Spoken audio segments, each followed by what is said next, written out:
He was a human, yet his dying wish was something utterly incomprehensible: to become a cockroach. In this apocalyptic world, ordinary humans had fallen to the lowest rung of existence. Beasts roamed the earth, cities crumbled, and resources dwindled. Survival had become a cruel binary: be devoured by monsters or risk your life hunting them for a meager chance at sustenance. But for the weak, even standing at the bottom of the food chain was a privilege worth fighting for. Joey was one such ordinary man. To stay alive in this hellish world, he joined a transport crew, scavenging among corpses and filth. "Hurry up. If you're not dead, get back to work." The captain's roar was accompanied by the sharp crack of a whip. The heavy cargo weighed down on Joey's back. His muscles screamed in protest, but he dared not slow down. "Joey, you worthless piece of trash. What are you dawdling for? Move it." The captain's impatience grew, but Joey could only lower his head and force a submissive smile. He knew too well, in this wasteland, even cockroaches had more worth than an ordinary human. To survive, he had to endure, obey, and grovel. But no matter how careful one was, death always lurked nearby. In 2026, the world faced an apocalypse that defied all scientific understanding. Massive subterranean insects burst forth from the earth, tearing open chasms that led to unknown depths. These abyssal pits became lairs for countless monstrous entities, resembling something out of a nightmarish high-difficulty game. Humanity called them the Abyss. But the Abyss did more than birth monsters. It emitted a mysterious radiation that awakened supernatural abilities in a select few, who became known as Awakened Ones. Those who failed to awaken, however, were left to toil in the ruins, taking on the dirtiest and most grueling work just to secure a scrap of food. One day, after another brutal hunt, the awakened warriors departed, leaving behind mountains of monstrous corpses. As always, Joey and the rest of the ordinary workers remained behind, hauling away the grotesque remains, lost in a cycle of labor and survival. He had thought he could finally have a sip of meat broth when a dark figure suddenly blocked his path. Before he could even lift his head, a vicious slap landed across his face, the sheer force nearly knocking him off balance. "You worthless scum, always dragging your feet. Do you have a death wish? And what's with that look? Are you trying to act pitiful?" The captain's cold voice was laced with irritation and disdain. He was used to unprovoked beatings. This was nothing new. Yet, at this moment, his clenched fists trembled ever so slightly. Joey lowered his head, his unkempt bangs hiding the simmering rage in his eyes. He knew too well, anger was meaningless for the weak. It would only bring harsher punishment. He knew all too well, anger meant nothing to the weak. Resistance would only lead to harsher punishments, or worse, senseless torment. The captain shot him a venomous glare. "Do it or get the hell out." Gritting his teeth, Joey swallowed his pride and muttered, "I'll do it." The captain waved him off impatiently. "Finish moving all of these by sundown. If you don't even think about eating tonight." Just as Joey was about to step forward, the ground beneath his feet trembled violently. An earthquake? No, something was moving. A massive shadow loomed over him. With stiff, mechanical movements, he lifted his head. A colossal creature was rising from the corpse pile, its rancid breath polluting the air. A suffocating pressure crashed down upon him, stealing the air from his lungs. His body froze, he couldn't move. He couldn't even think about running. The world seemed to fall silent. The others stood paralyzed in horror. No one had expected a survivor among the corpses. Then, a single blood-curdling scream pierced the air. "Run! Run! As long as I outrun the others, I can survive." Heart pounding, Joey propelled himself forward, sprinting with everything he had, tearing past those beside him. And just when he thought he had made it to safety, bang! Agonizing pain exploded through his body as the bullet tore through his thigh, hot blood soaking through his pants in an instant. His legs gave out, and he collapsed onto the ground, trembling uncontrollably. A chilling sense of despair spread through him. He knew this time there was no escape. Struggling to turn his head, he caught sight of the captain lowering his gun. smoke still curling from the barrel. A sneer curled at his lips, his eyes filled with nothing but contempt. As the captain stepped over him, he chuckled coldly, looking down as if gazing at something insignificant. "Do you know why I keep useless trash like you around?" he mused. "Because you're disposable." He let out a derisive laugh. "And yet, you had the audacity to try outrunning me? How pathetic." Why? Joey didn't understand. He only wanted to survive.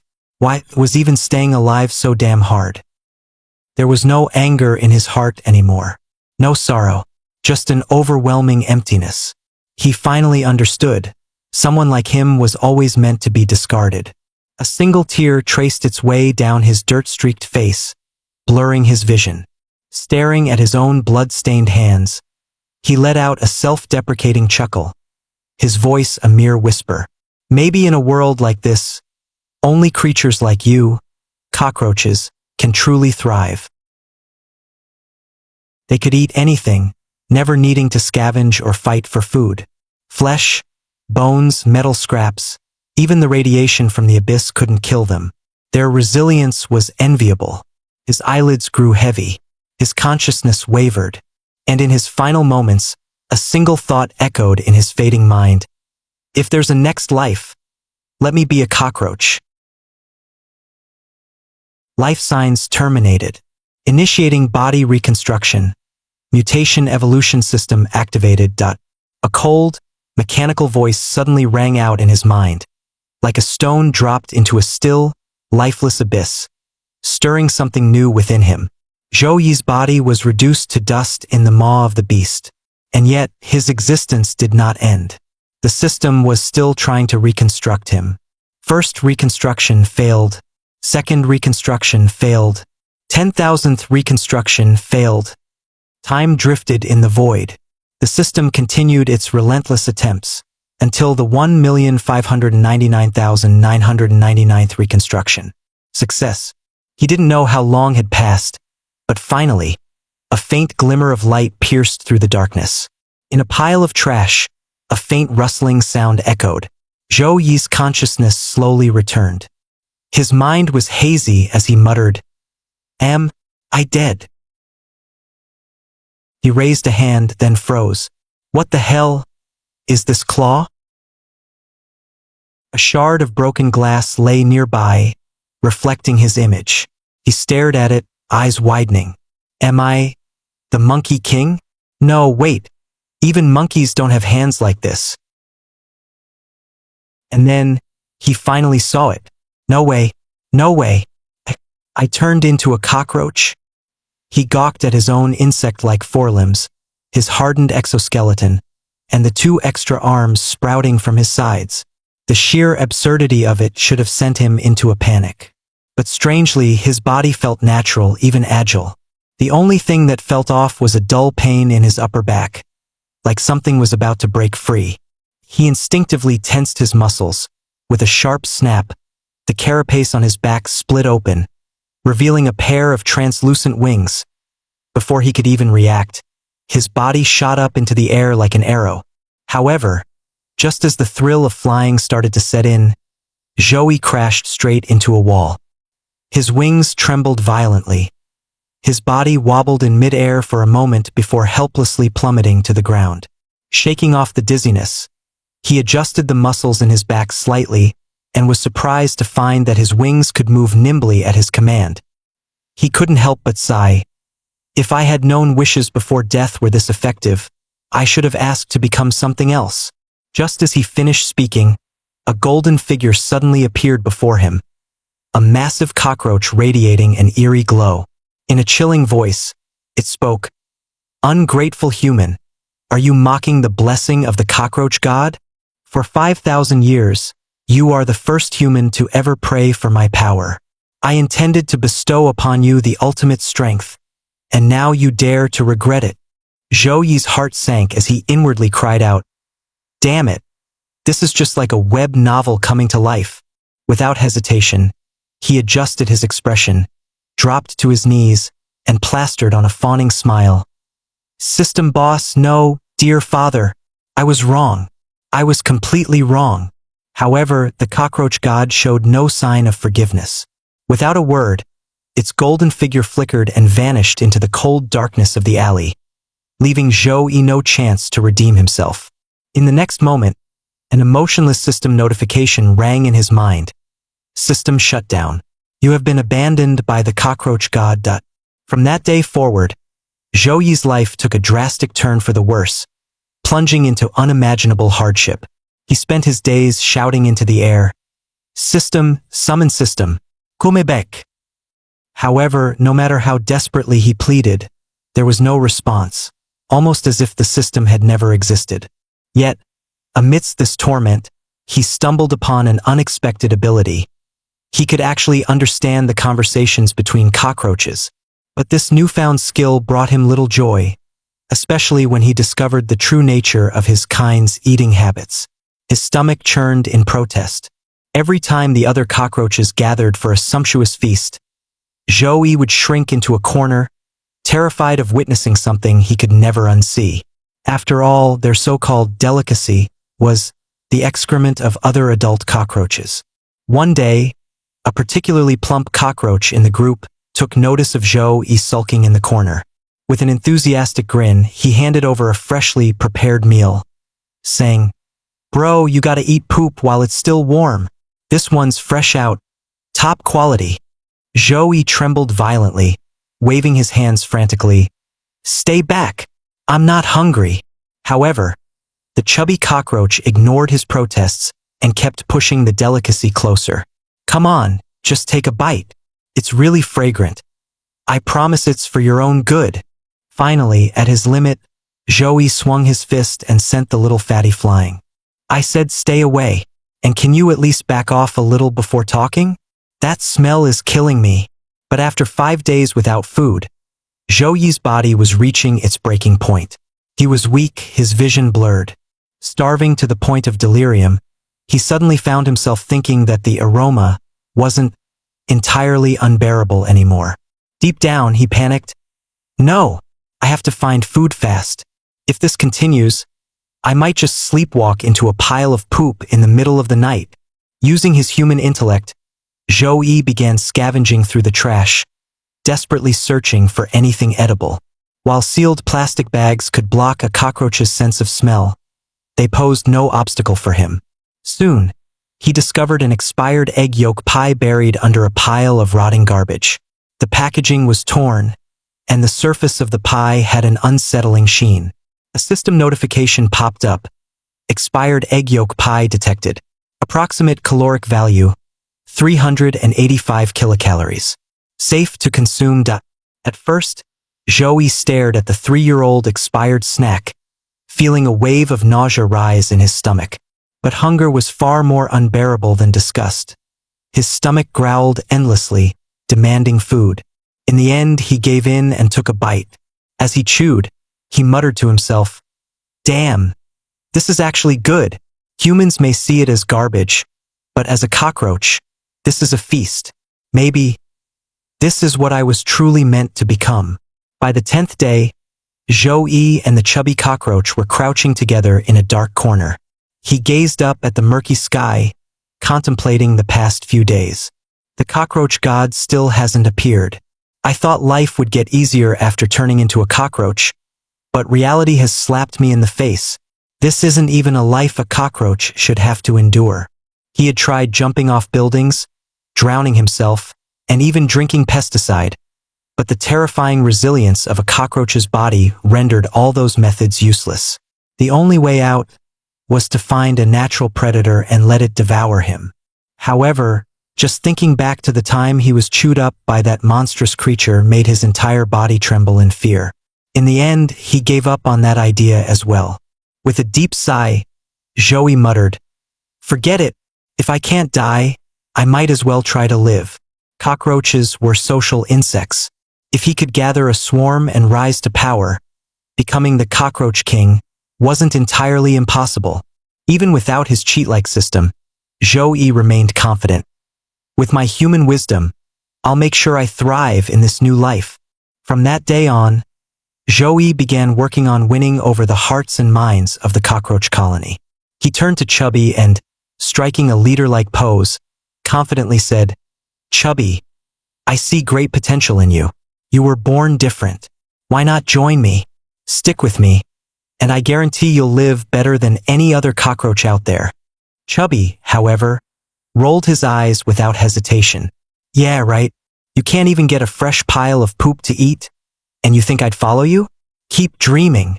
At that moment, Joey realized something crucial. If he wanted to dominate the cockroach world, simply living well wasn't enough. He had to make sure the others believed he was living far better than they were. He clenched his tiny fists, determination surging within him. "I need an opportunity, a chance to prove myself, to make every cockroach look up to me." That chance came sooner than expected. On the 20th day, the adult cockroaches announced that the colony would be relocating to find a new food source. The younglings could choose to follow or stay behind. It was entirely up to them. The moment the news broke, the entire group of young cockroaches erupted into chaos. "No more poop to eat?" The little ones wailed hysterically. Joey facepalmed internally, thinking, "Asterisk, you guys are the worst generation of cockroaches I've ever seen. Instead of scavenging through garbage like normal roaches, all you do is sit around waiting for fresh piles of crap." Asterisk. Chubby, in particular, was bawling louder than anyone else. "I don't want to leave. I'm scared of the outside world." Joey, disgusted, shoved him away. "Damn it, get away from me. Your breath stinks." It was only then that Joey truly understood cockroach younglings were, in essence, absolute shut-ins. Just then, the leading cockroach spoke up, scanning the group. "Is there anyone willing to take on the task of scouting ahead?" The moment those words fell, an eerie silence engulfed the area. Every young cockroach immediately lowered their heads, avoiding eye contact, as if staying quiet could make them invisible. Joey let out a cold snort, his mind filled with disdain. "TCH, I don't need to rely on these morons. I sure as hell don't survive on their crap."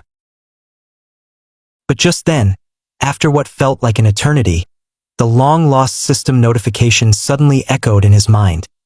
"The cockroach god has spoken. If you accept this mission, he might consider forgiving you." Joey froze for a moment. Then, without hesitation, his hand shot up. "I'll do it. I volunteer to lead the charge." His declaration sent shockwaves through the entire colony. Even Chubby was so moved that tears welled up in his tiny eyes. "Holy crap, big bro, you're so brave." But deep down, Joey knew the real reason behind his decision. He was only doing this to get his cheat back. A few hours later, they arrived at a large dam nestled under the cover of tall grass. Staring at the towering structure, Joey furrowed his brow and muttered to Chubby, "So our mission is just to climb over this dam? It's so quiet here. Seems like a piece of cake." Chubby, however, shook his head gravely and whispered, "You don't get it. Every time an area runs out of food, the big cockroaches send us small ones to scout for a new settlement. But this world is crawling with our natural enemies. The survival rate of a scouting team is terrifyingly low. We could be wiped out at any moment." Joey's heart clenched upon hearing this. His instincts screamed in alarm. Asterisk, isn't this just a death sentence? Asterisk. Almost immediately, a more unsettling thought crept into his mind. Wait, could the cockroach god have set me up? Is this his way of getting rid of me? The moment that suspicion took hold, he had no intention of sticking around. He quickly turned to Chubby and whispered, "We're getting out of here. Trust me. I have a way to keep you all well fed, without getting ourselves killed." But before he could finish his sentence, he noticed something. Chubby's entire body was trembling violently. At first, he assumed the little roach was simply scared out of his mind. But then, a chilling realization dawned upon him. A suffocating, murderous aura was creeping up behind them. The lead cockroach glared at them with cold, piercing eyes and spoke in a sinister tone. "Where do you think you're going? Beyond this dam lies a feast, fresh corpses of monstrous creatures. It's first come, first served." Joey forced a stiff smile, but his mind was racing in disbelief. "Wait, These cockroaches have evolved to the point where they eat creatures from another world. That's insane. Well, at least I'll never have to worry about food again. Alright then, goodbye forever. He chuckled awkwardly and waved his tiny legs, attempting a casual retreat. Yeah, so I'm actually on a diet right now. You guys go ahead and enjoy. Don't save any for me. The lead cockroach narrowed its eyes, then suddenly lunged forward, grabbing Zhou Yi's tiny body in a vice-like grip. Its voice dropped to a chilling whisper. If you're not scouting for us, then you and the rest of these larvae will be our dinner tonight. Zhou Yi felt his tiny cockroach heart sink. He let out a bitter laugh. So even as a bug, I still can't escape the law of the jungle, huh? Suddenly, memories from Zhou Yi's past life surged through his mind. Back then, his squad had been weak and had no powerful backers. Because of this, they were mercilessly sent out by their settlement's leaders to scavenge for food. That feeling of helplessness. It was exactly the same as what this lead cockroach was doing now. The lead cockroach casually tossed Zhou Yi to the ground and barked. You useless larvae can't even find food on your own. You should be grateful I'm giving you a chance to survive. Then, without warning, he leaped forward and stomped hard on Zhou Yi's head. A sharp jolt of pain shot through his body, making him involuntarily tremble. Gritting his teeth, Zhou Yi's mind roared with defiance. No, I have to get my cheat back. Just being a cockroach that can eat anything isn't enough to survive in this apocalyptic world. I must become stronger. The scouting mission officially began. A swarm of young cockroaches cautiously approached the towering dam ahead. Zhou Yi lowered his voice and instructed, spread out and move forward. If you notice anything unusual, sound the alarm immediately. Just as he picked up speed, he suddenly noticed Chubby sticking uncomfortably close to him. Frowning, he snapped, Get away from me. If we clump together, we'll all get wiped out at once. But instead of listening, Chubby clung onto him even tighter, his voice shaking. No, I'm scared. Zhou Yi let out a long sigh, glancing at the trembling idiot beside him before reluctantly waving his hand. Fine, whatever. You were the first one to offer me food. After all, just stay close and don't slow me down. As they got closer to the dam, Zhou Yi's instincts screamed that something was wrong. It was too quiet, unnaturally so. On top of that, this wasn't even near a river. So why were there wave-dissipating rocks scattered all over the place? Just as confusion clouded his mind, the adult cockroaches lurking in the back noticed that the scouting team hadn't been attacked. Growing impatient, they started stirring restlessly. Quit wasting time. Let's just fly over. One of the big cockroaches shouted. Even if there's a predator, the ones getting eaten will be these little grubs first. Without hesitation, the adult cockroaches flapped their wings and soared above the younglings, laughing mockingly as they passed. Watching this, Zhou Yi gritted his tiny mandibles in frustration. These cowards, they can fly faster and higher, yet they send us to die first? Spineless bastards. But just then, something behind them moved. Zhou Yi's body tensed. He whipped his head around, only to lock eyes with a pair of glowing crimson pupils.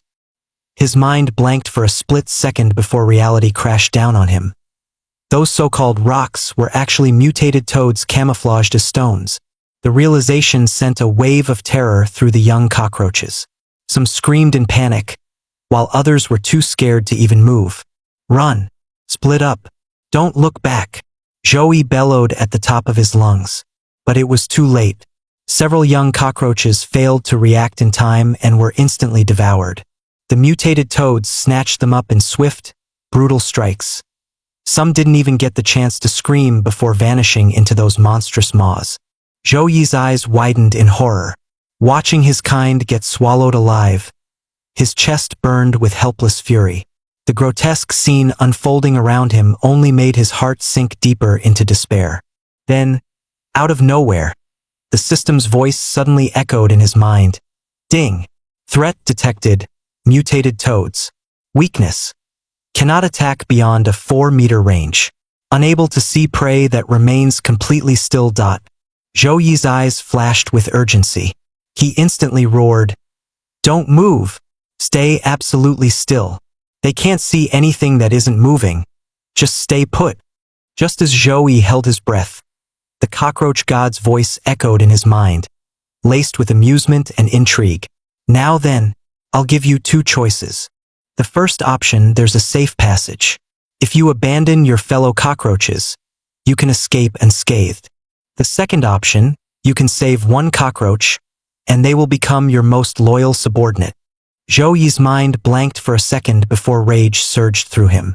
Staring at his fallen companions who had already been devoured, he cursed internally, "Are you kidding me? If I don't even survive, what's the point of becoming the cockroach king?" But then his gaze landed on Chubby. The little cockroach lay trembling on the ground, tears streaming down his face, completely consumed by despair. He knew he wouldn't last. Staying still for long was nearly impossible for him. It was only a matter of time before a toad caught and swallowed him whole. Yet, even in his hopeless state, Chubby was staring at him with pleading eyes, his voice trembling as he whimpered, "Be big, bro." That look hit Zhou Yi like a hammer to the chest, dragging up memories of his past life. He had once been in the same position, lying helplessly on the ground, desperately hoping that someone ahead of him would turn back and lend a hand. But he knew all too well, in the apocalypse, that kind of hope was nothing but a fantasy. No one would risk their own life to save another. The cockroach god continued his countdown, unhurried and unwavering. 5, 4, 3, 2. Watching Chubby's desperate expression, Zhou Yi's heart twisted in conflict. Finally, he gritted his teeth and muttered, "You damn fatty. Remember this. Cut back on the poop. You're way too heavy. Start losing weight." One Chubby froze for a second before bursting into tears again, this time out of joy. "Big bro, you're saving me. I love you, man." "Shut up," Joey snapped, rolling his eyes. He pinched his nose in disgust. "Cut the sappy crap. Your breath stinks so bad. I'm about to pass out." But at that very moment, a deafening whoosh filled the air. A massive mutated toad lunged straight at them, mouth wide open. With no time to think, Joey acted on instinct. He shoved Chubby away with all his strength. And in that split second, he himself was swallowed whole. As Joey was swallowed whole, a strange sense of relief washed over him. He had no regrets because at this moment he had finally become the kind of person he once wished for. Someone willing to reach out a helping hand, even in the face of despair. Just as his consciousness began to fade, the system's voice suddenly rang out, "Ding! You have passed the cockroach god's trial. Your courage and self-sacrifice have moved him. System reactivated. Skill activated, devour all things. Trigger effect, devour mutated toad. Acquired, tongue lash ability and corrosive acid mucus."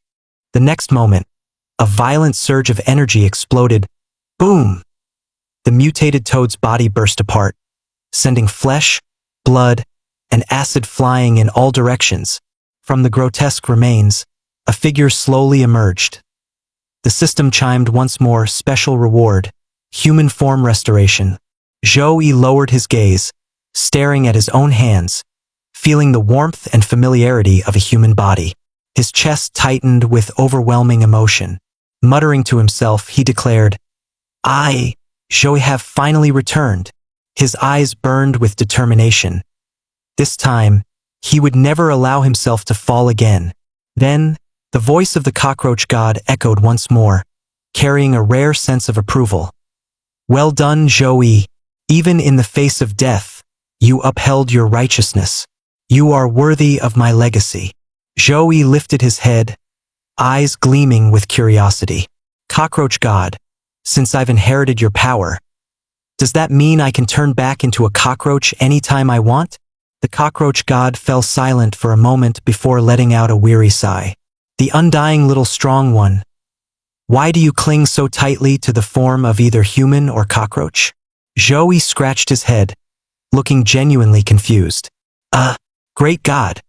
My literature skills are kinda bad. I don't really get what you're saying. The cockroach god remained silent for a moment before finally sighing and explaining.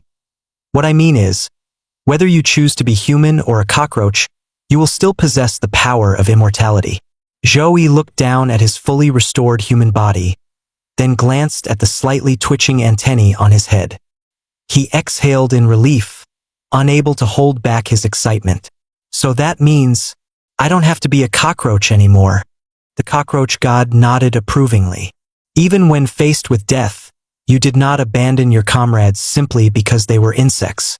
You are worthy of my legacy. Just as Zhou was basking in his newfound success, a sharp splat suddenly echoed through the air. A bad feeling surged through him. He slowly looked down. There was a wet, squished stain beneath his foot. His heart skipped a beat. He lifted his foot, and there, flattened against the ground, was Chubby. The cockroach god's voice instantly turned ice cold. You just stepped on the very comrade you saved. Zhou face froze, his mind spiraling into full-blown panic. Shit. I was only able to turn back into a human because I saved Chubby. Now that I've squashed him into cockroach paste, what if the system turns me back? Forcing himself to stay calm, he desperately muttered in his mind, asterisk, stay composed, play it cool. In moments like this, survival is all about acting skills. Asterisk, the cockroach god, however, sounded even more furious, his voice dark and heavy. Did I make a mistake choosing an absolute idiot to inherit my legacy? Sensing imminent danger, Zhou made a split-second decision. He dramatically dropped to his knees, clutched his head, and wailed at the top of his lungs, Chubby, new! Why have you left me? I raised you with my own 2 hands, and now fate cruelly takes you away. Black-haired humans should never have to bury black cockroached friends. Oh, the injustice!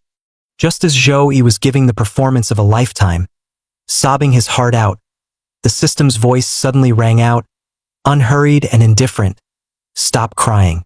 Chubby isn't dead. In fact, he will never truly die. Zhou's dramatic wailing came to an abrupt halt. He blinked in confusion. The system continued. He has now become your personal guardian. As the king, you can resurrect him anytime, as long as you kill enough mutated monsters to collect energy. Upon hearing this, Zhou's gaze snapped toward the mutated toads that had terrorized them moments ago. His once panicked eyes darkened with pure fury. Clenching his fists so tightly his knuckles cracked, he growled through gritted teeth. Well, talk about a fated reunion. Today, you bastards are going to experience the wrath of a human. He was just about to charge in when, a mutated toad leapt out from behind him, its massive webbed hand slapping the back of Zhou's head with full force. His vision blurred from the impact, his body nearly toppling over. Furious, he spun around and roared, Who the hell do you think you are? You think you're Levi trying to slay a titan? Blinded by rage, he clasped his hands together and squeezed the toad with all his strength, crushing it into a mushy pulp. However, he had overlooked one very crucial detail. Mutated toads were filled with corrosive acid. Sure enough, the instant his hands crushed the creature, searing pain shot through his fingers. His skin bubbled as the acid ate away at his flesh, sending waves of excruciating agony up his arms. With a strangled yell, Zhou flung the corpse away, frantically shaking his hands to rid himself of the burning sensation. Unfortunately, he was so focused on flailing his arms in pain, he completely forgot that his worm-like lower half was now fully exposed, defenseless, out in the open. A nearby toad took immediate notice. With no hesitation, it lashed out its long tongue. Chomp! It bit down right onto Zhou's lower body. In the next instant, a soul-wrenching pain shot through Zhou's entire body. His eyes bulged wide, and with a scream that could shatter glass, he leapt 3 meters into the air. A jump that completely defied the laws of physics. Finally, gritting his teeth through the agony, he used every ounce of strength to pry the toad off his body, his face contorting in sheer pain. Devastated, He clasped his hands together and howled to the heavens, "Godfather! Godfather! I can't even beat a single mutated toad. I'm completely useless. Can't you at least give me another superpower?" The system sighed in exasperation. "Did you forget? In the previous episode, I granted you the trait, devour all things. Eat these toads. Not only will you steal their abilities, but you'll also gain resistance. The more you consume, the stronger you become. Zhou Yi's eyes lit up in excitement. "Wait, seriously? That's insane. Alright, then I'll wait till they're cooked and... Cooked? Keep dreaming." The system rudely cut him off, and before he could react, it forcefully controlled his body and shoved the raw, slimy toad straight into his mouth. A wave of indescribable nausea crashed over him. His stomach lurched, his face turned ashen, and he gagged violently. He almost bit off his own tongue in sheer horror. "Godfather, I can't do this. I can't." The system let out a cold chuckle. "Can't? Then get ready to die. Because you're already surrounded. Zhou Yi snapped his head up. Sure enough, dozens of mutated toads slithered closer, their blood-red eyes locked onto him, thick acidic saliva dripping from their grotesque mouths. The tension was suffocating. At that moment, Zhou Yi's mind teetered on the edge of a breakdown, but suddenly, he slapped himself across the face, snapping back to his senses. "What the hell am I whining about? I'm back in human form. I'm about to gain incredible power. Asterisk." His gaze sharpened as he stared at the grotesque toads offering themselves up on a silver platter. With a feral grin, he muttered, "In the past, I had to fight for a single bite of food just to survive. But now, the food is coming to me. Like hell I'd waste this opportunity. Ding. Devour all things activated. Host has acquired corrosive mucus resistance, frog leap ability." With his new abilities unlocked, Zhou Yi's confidence skyrocketed. He swept his gaze across the remaining toads, lips curling into a sinister grin. "Your tricks are useless now. It's my turn." In the next instant, he charged into the horde, left fist smashing a massive toad to the north, right leg drop-kicking a venomous one to the east. Punches flew, kicks rained down. He was unstoppable, lost in the thrill of battle. He let out an ecstatic roar. "I'm invincible! Ahaha! Being invincible is so damn lonely." However, just as he was basking in his newfound power, a blinding beam of light suddenly shot directly into his eyes. Instinctively, Zhou Yi raised his hand to shield himself. As his vision adjusted, he realized several large military trucks had pulled up in front of him, headlights glaring straight at him. A soldier on one of the trucks leaned out, gripping a communicator, and yelled, "Captain, we've got a naked lunatic in front of us. He seems to be doing something weird to the toads. Orders." Zhou Yi's entire body froze. His face instantly darkened. Before he could even open his mouth, a flash of silver reflected off a nearby vehicle as a larger, more armored truck rolled forward. His gaze locked onto the distinct insignia emblazoned on the truck's side. His pupils shrank. That was the mark of the Eradication Squad. He had heard the rumors. The Eradication Squad, the strongest human resistance force in the apocalypse. Every single one of its members was a top-tier awakened elite, tasked with eliminating powerful surface and abyssal creatures, constantly monitoring and neutralizing newly formed abyssal rifts, and maintaining order around human settlements. And right now he was standing stark naked in front of their truck, on top of a pile of mutilated mutant toads. Zhou Yi's face slowly turned to stone. It was said that under the Eradication Squad's protection, the last human cities had regained a semblance of pre-apocalyptic peace. Order was restored, and the horrors of the wasteland were kept at bay beyond the fortified walls. Upon seeing the squad's insignia, Zhou Yi's heart leaped with joy. Nearly choking up, he shouted excitedly, "It's the Eradication Squad! I'm saved!" However, instead of salvation, he was met with a rain of tranquilizer darts. Zhou Yi instinctively staggered back, trying to evade, but no matter how he moved, the squad showed no hesitation in targeting him. Within seconds, heavily armed operatives leaped off the trucks, preparing to take him down. But then something bizarre happened. Zhou Yi's hand twitched unnaturally, and his muscles flexed in a way that allowed him to effortlessly dodge every single dart. His movements were too fluid, too precise, inhumanly so. It wasn't that the tranquilizers had missed. They had embedded themselves into his flesh, only to be sucked deep into his muscles as if they had been devoured. The eradication squad members who had just jumped off their vehicles froze in shock. Their expressions turned grave as they swiftly raised their weapons, guns now fully locked onto Zhou Yi. Realizing how dangerously close he was to getting gunned down, Zhou Yi frantically waved his hands in surrender, shouting, "Wait! Hold on! Big brothers! I'm not a bad guy. Just let me explain." But the squad's stern-faced captain at the front barely spared him a glance before coldly issuing the order, "Aim. Prepare to fire." Just as the squad members adjusted their sights and prepared to pull the trigger, a sharp, commanding female voice rang out from atop one of the trucks. "Take him alive. Capture the naked man." Everyone froze. The squad members immediately held their fire and turned toward the source of the voice.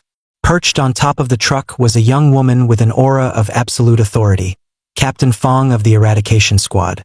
She leaned forward slightly, her keen eyes scanning Zhou Yi with amusement, like a predator studying an interesting new prey. The moment the order was given, a motorized squad roared onto the scene, swiftly forming a tight encirclement around Zhou Yi, trapping him like a prey caught in a meticulously laid-out snare. Their movements were crisp and well-practiced. In the blink of an eye, they hurled lasso-like ropes, aiming straight for Zhou Yi's limbs and head, intent on taking him down in one swift motion. But Zhou Yi had no intention of going down without a fight. In an instant, his skin exuded a strange, viscous liquid, mutated toad's corrosive mucus. HSSSS. A sharp, acidic stench filled the air as the ropes disintegrated on contact, melting away in seconds. Captain Fong's expression darkened, her eyes narrowing with caution as she realized that things were far more complicated than they seemed. At the same time, the sudden snap of the ropes threw the motorized squad off balance. One by one, they stumbled and collapsed onto the ground, the once flawless coordination descending into chaos. "He's an awakened. Quick, capture him before he escapes." Captain Fong bit her thumb, her gaze flashing with a cold determination. One of the operatives, quick on his feet, lunged at Zhou Yi, reaching for his shoulders. But the moment he made contact, his grip slipped.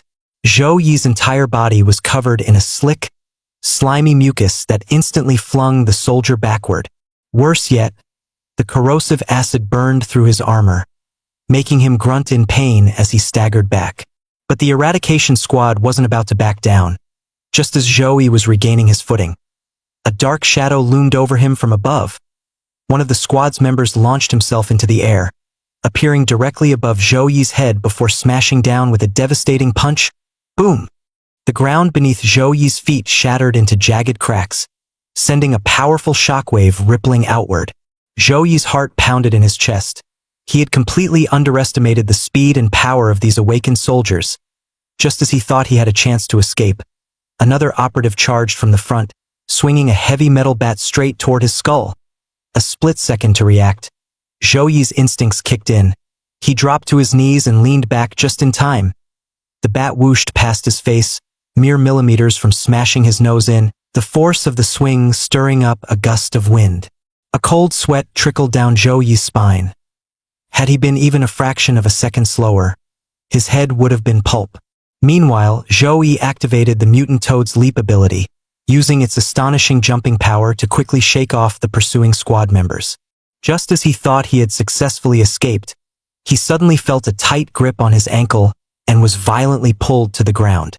Looking down, he saw a silk-like thread wrapped tightly around his ankle, and on the other end of it was none other than Captain Fong, gripping it firmly. "What's wrong? Thought you could get away." Captain Fong sneered, his eyes flashing with a dangerous glint. The female captain of the extermination squad, Irene, flicked her fingers and thin, Thread-like restraints shot out, instantly binding Zhou Yi's limbs, rendering him completely immobile. With a slight twist of her wrist, the silk threads tightened, leaving Zhou Yi completely restrained, his struggles utterly futile. "How many now?" she asked coldly. A squad member immediately replied, "Reporting, Captain. This is the 13th one." Without hesitation, Irene mounted her motorbike, casually hooking Zhou Yi onto the back and dragging him along the road at high speed.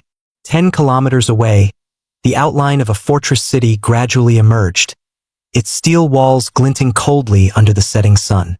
The guards stationed on the walls spotted Irene's return from afar and immediately activated the defense system, slowly opening the formidable vermilion bird gate, a symbol of both authority and merciless judgment. To prevent monsters from sneaking in, the gate was only open to a narrow slit, barely wide enough for a single person to pass through. Irene maneuvered her motorbike with precision, performing a sliding drift through the gate while ruthlessly flinging Zhou Yi, who had been dragged along the entire way, onto the ground inside the outpost. Inside the extermination squad's prison, Zhou Yi struggled desperately, looking aggrieved as he shouted, "Beautiful ladies, the world has already ended. How can streaking still be illegal?" Yet no one paid attention to his protest. Instead, a woman in a white lab coat observed him with great interest, raising an eyebrow as she remarked, "Oh, this time the naked guy we picked up can actually talk? That's a first." Irene's expression remained stern. "Stay vigilant. Over the past week, we've encountered 12 unidentified refugees. They were all completely naked and did nothing but giggle mindlessly. While genetic tests showed no abnormalities, something about them feels off in a way I can't quite describe." A ponytailed woman scoffed impatiently. "Why all the fuss? Just kill them all and be done with it. Saves us the trouble." Another woman frowned and objected. "If we execute people just because they seem mentally slow or act strangely, how are we any different from the monsters outside? Quit whining. We'll decide after tomorrow's genetic test results are out." Listening to their conversation, Zhou Yi finally understood why he was captured, because he had the unfortunate luck of matching the weird naked guy profile of the previous 12. The moment he heard genetic testing, Zhou Yi's face turned pale. He frantically called out in his mind, "Cockroach God, can genetic testing detect my abnormalities?" After a brief silence, the god of cockroaches slowly responded, "What is genetic testing?" Zhou Yi's heart sank, his face filled with despair. "I'm doomed. Completely doomed." The extermination squad escorted Zhou Yi deep into the prison. As they entered the cell, Irene said coldly, "Whether you're a real pervert or one of them, you're staying here quietly tonight." One of the squad members frowned. "Why are the lights out? Didn't you say there were 12 prisoners here? Why is there only one now?" The ponytailed woman's face darkened. "Impossible. I patrolled this place yesterday, and they were all here. Could someone have broken in overnight?" In the center of the cell, only a single bald prisoner remained. He sat motionless on a chair, his head hanging low. Irene scanned the room warily but found no trace of the missing prisoners. Instinctively, everyone lifted their heads, and in that moment, a chilling dread crawled up their spines. Suspended in midair were the 11 missing prisoners.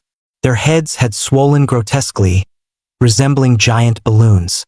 Their eyes were vacant and lifeless, as if they had become mere puppets under an unknown force. Suddenly, the bald prisoner on the floor began to shudder violently. A low, ragged breathing filled the cell as his body convulsed unnaturally. Slowly, the corners of his mouth stretched into a grotesque, menacing grin. In the next second, the center of his head began to crack open, splitting into a grotesque, gaping maw of flesh and blood. A massive, mushroom-like head burst out from within. Countless tentacle-like appendages wriggled outward, lashing around and seizing Zhou Yi and the others. Just as the monster was about to strike at Irene, she swiftly rolled away, barely dodging the attack. Parasite. Irene's eyes narrowed as she immediately identified the nature of the creature. However, it was already too late. The three entangled team members were rapidly being covered by bizarre, bun-shaped fungal growths, pulsing and squirming against their skin. Joey looked down in horror. His arms and chest were already infested with these parasitic fungi, spreading across his body like a living plague. Holy shit, cockroach god. What the hell is this? Joey screamed in his mind. The cockroach god's voice remained eerily calm. You're being parasitized. Start eating those buns now, or you'll turn into a zombie soon. The mushroom-headed monster let out a guttural roar, its twisted face pulsating as it slowly turned towards Irene.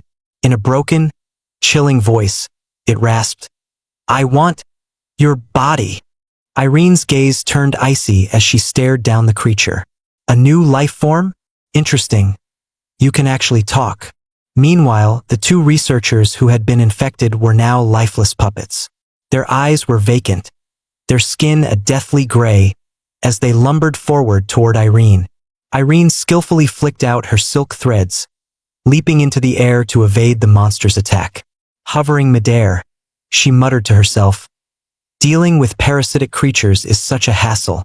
Can't just beat it up directly, and without magic crystals, my abilities are nearly useless."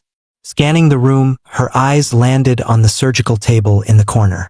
Several gleaming scalpels and forceps were neatly arranged. In that instant, a bold plan formed in her mind. With a swift motion, Irene flicked her wrist, and razor-sharp silk threads shot forward, hurling 4 scalpels toward the mushroom-headed monster. Sensing the imminent danger, the creature instinctively grabbed 2 of the lab-coated researchers, using them as human shields. Irene scoffed, a smirk forming on her lips. "Oh, not bad. You're smarter than you look." The scalpels sliced through the air, mere inches away from piercing the hostages. Then, in an instant, Irene gave a sharp tug, and the silk threads tightened, freezing the blades in midair. The monster's glowing red eyes flickered with eerie amusement as it let out a deep, guttural laugh. Humans, weak. Joey was on the verge of a breakdown. He was trapped, covered in rapidly spreading parasitic growths, and the battle outside wasn't looking great either. But now was not the time to complain. He gritted his teeth and began tearing into the fungal sacs with his teeth, gnawing desperately to remove them. However, the parasites regenerated at an alarming rate. He barely bit off one chunk before another layer grew over. "Shut up and swallow," the cockroach god barked impatiently in his mind. With a deep breath and a disgusted grimace, Joey steeled himself. Screw it. He stopped hesitating and devoured the wriggling parasitic fungi in large, desperate gulps. Ding! You have devoured the parasitic spores. Acquiring new trait, parasitic resistance. Parasitic resistance increasing.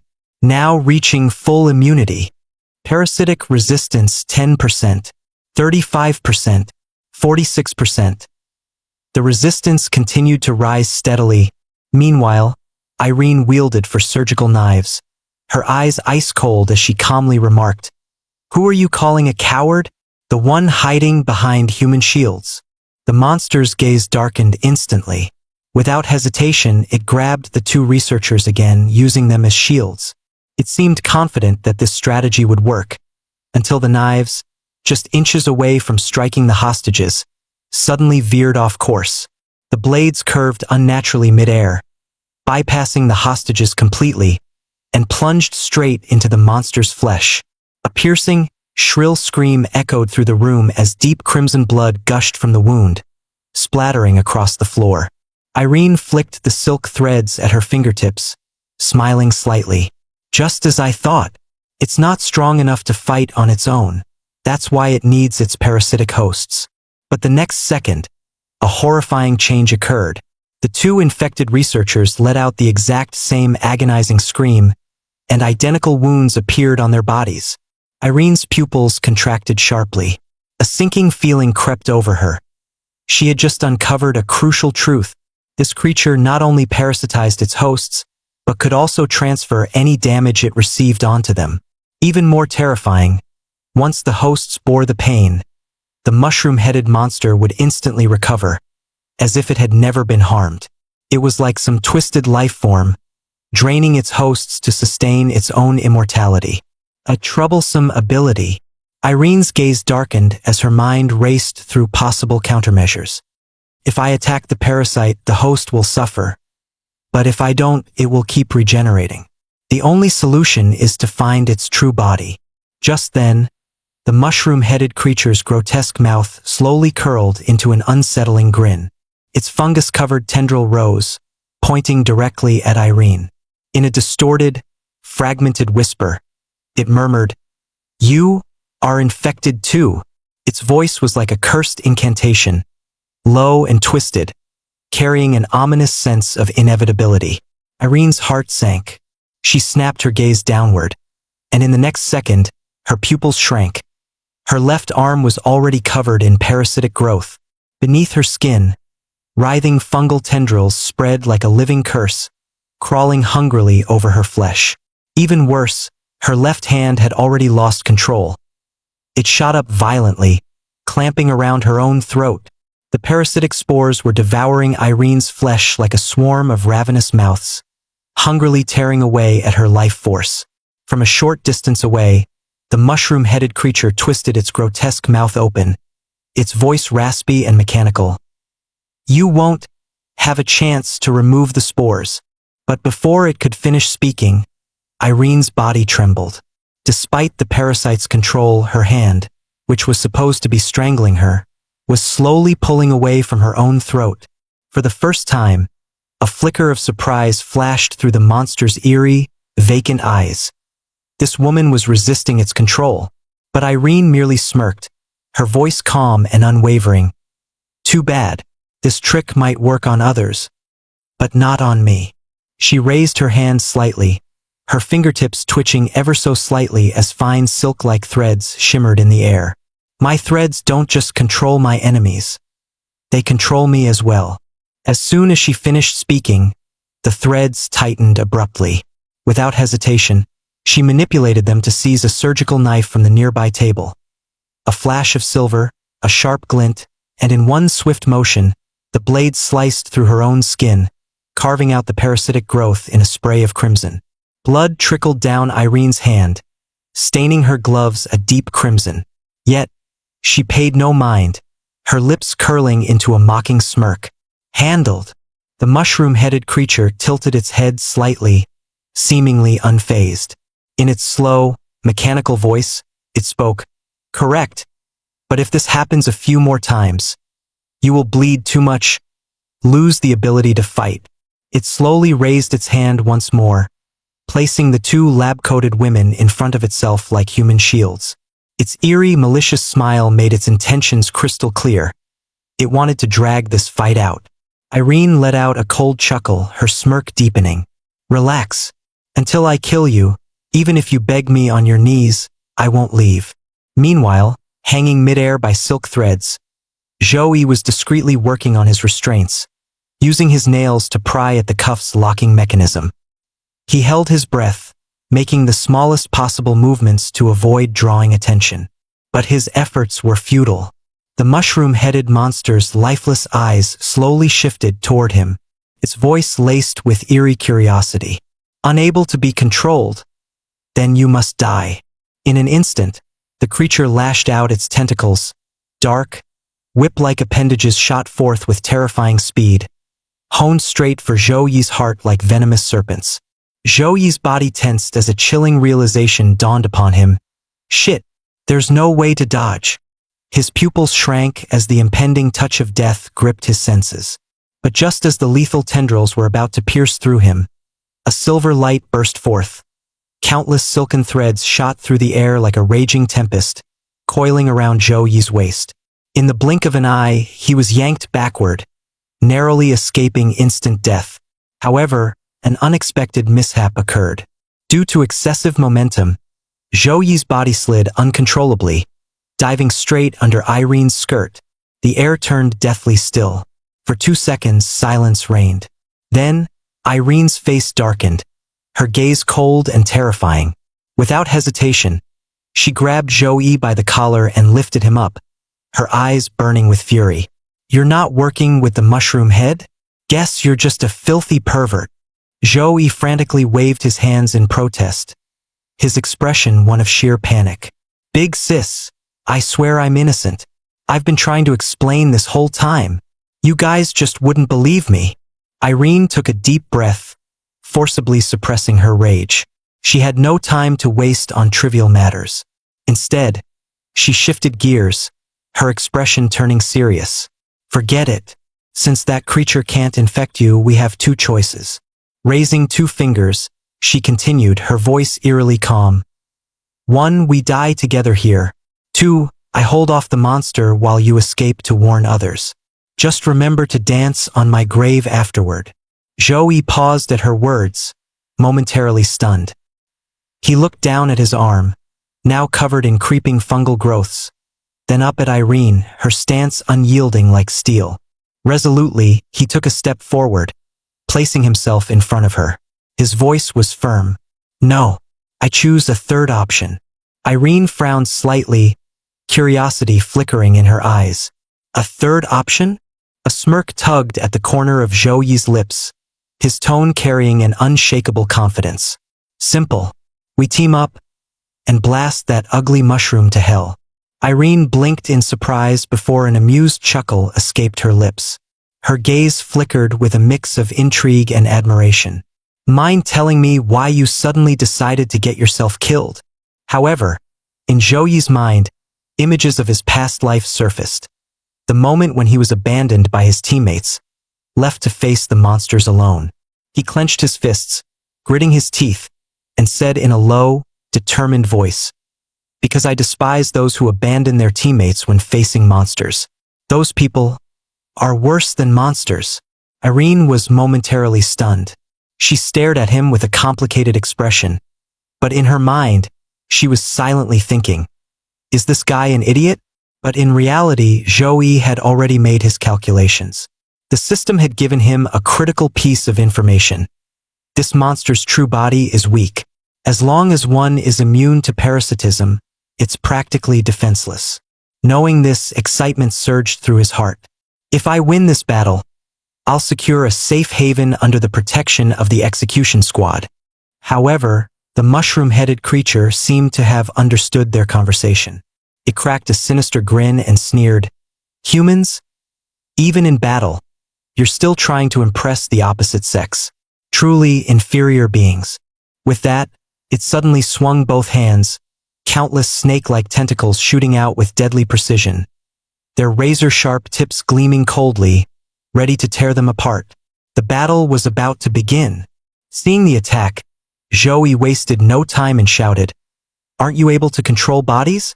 Hurry up and control me in battle. I'm immune to parasites, but I don't know how to fight.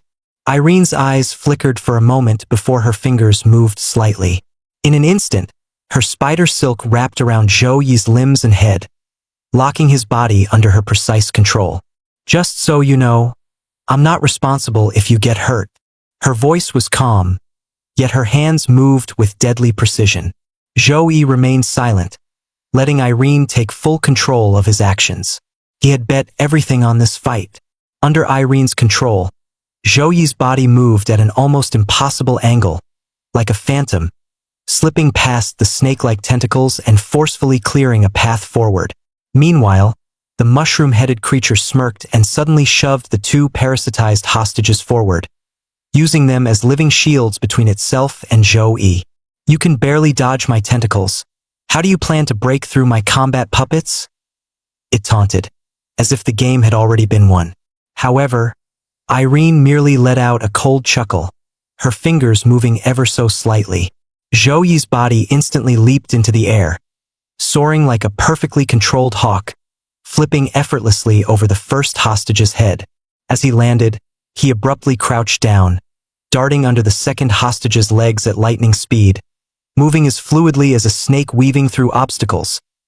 The entire sequence flowed seamlessly without the slightest pause, even leaving Zhou himself astonished. Was he really capable of such movement? The mushroom-headed creature's pupils shrank as realization dawned upon it. That woman is controlling him. Irene smiled teasingly. Oh, you've got a bit of intelligence after all. Pity it's too late. Before her words even faded, Joey had already appeared right in front of the monster, his fist tearing through the air like a cannonball, launching a devastating punch.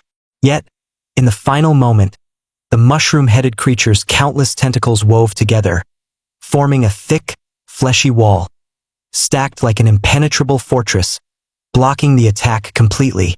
It let out a mocking laugh, its deep voice filled with scorn. "You are far too weak. You can't even break through my defenses."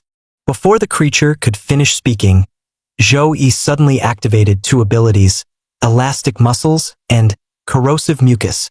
His muscles bulged violently, and his fist extended forward like a cannonball, tearing straight through the dense wall of intertwined tentacles.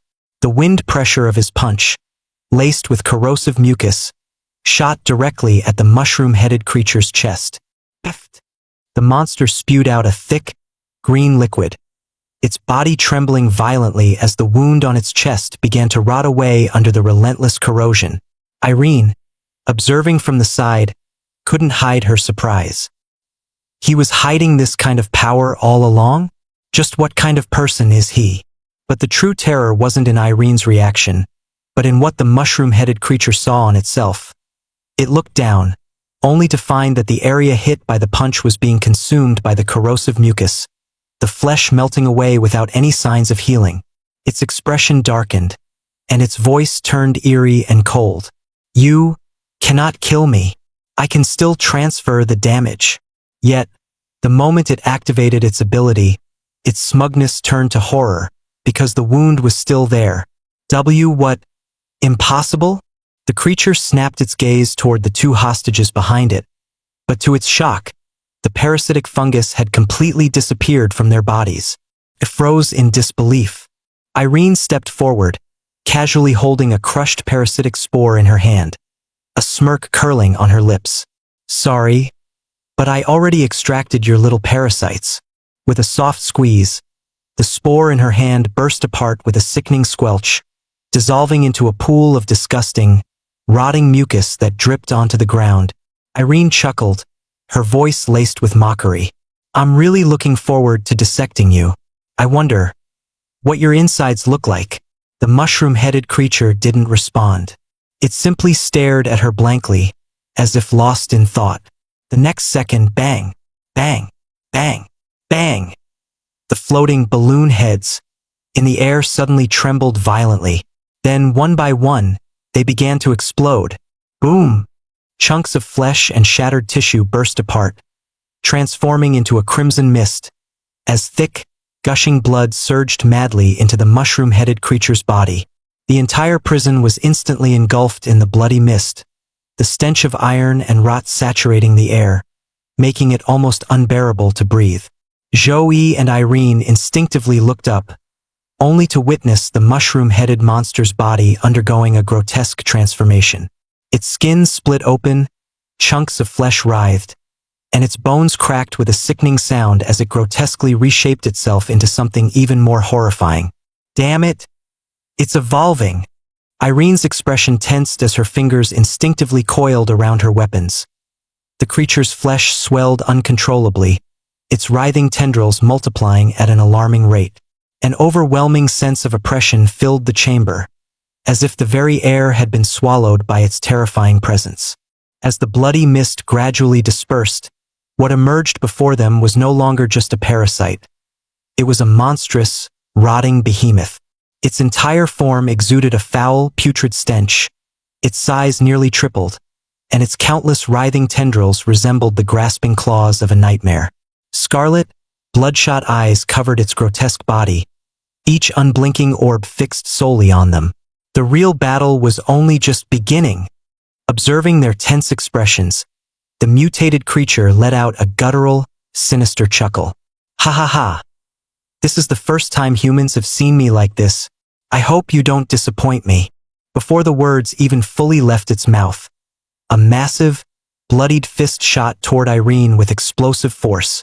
The sheer impact tore through the air, splitting the ground beneath them. Irene didn't even have time to react before the mushroom-headed creature casually swung its fist, sending her flying over 10 meters. She crashed violently into the wall, her body embedding deep into the solid structure. Cracks spread outward, and debris tumbled down, filling the air with a thick, metallic scent of blood. Cough! Her chest heaved violently, a sickly sweet taste rising in her throat.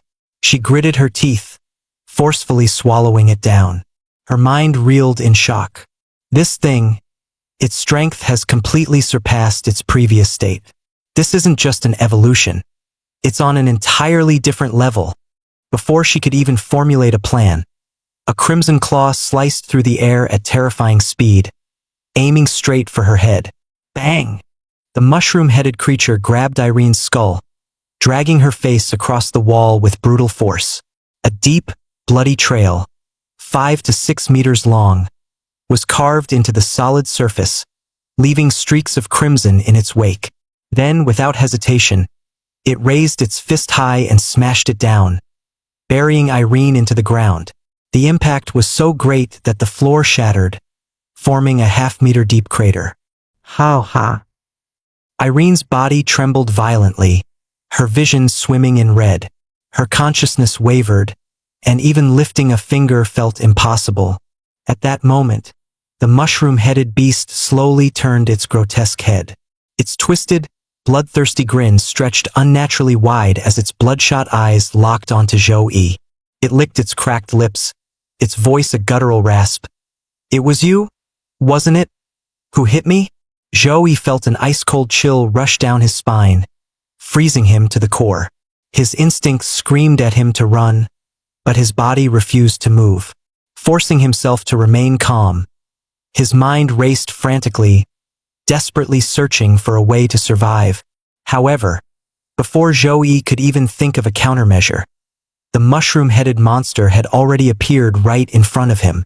Bang! The creature viciously lifted its thick, muscular leg and delivered a brutal roundhouse kick. Zhou-Yi's body flew like a kite with a snapped string, spinning uncontrollably midair. His pupils dilated, his vision blurred, and for a brief moment, all thought processes came to a complete halt. Thud!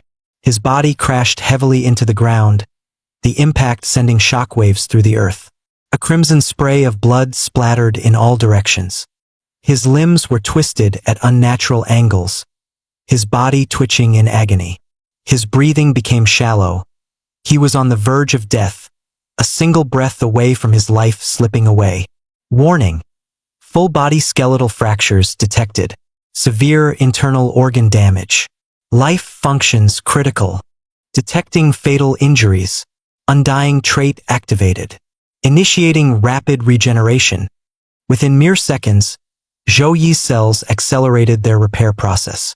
Shattered bones knit back together, torn organs regenerated, and his ragged breathing grew stronger. Then, his eyes snapped open. The cockroach god's voice echoed coldly in his mind. "Don't move. I can't guarantee I can bring you back if you take another hit." Zhou-Yi instantly grasped the situation. Without hesitation, he forced himself to go limp, held his breath, and continued playing dead. Lying motionless on the ground, Zhou-Yi smirked slightly and muttered to himself, "Come on, gorgeous. You've got to win this fight."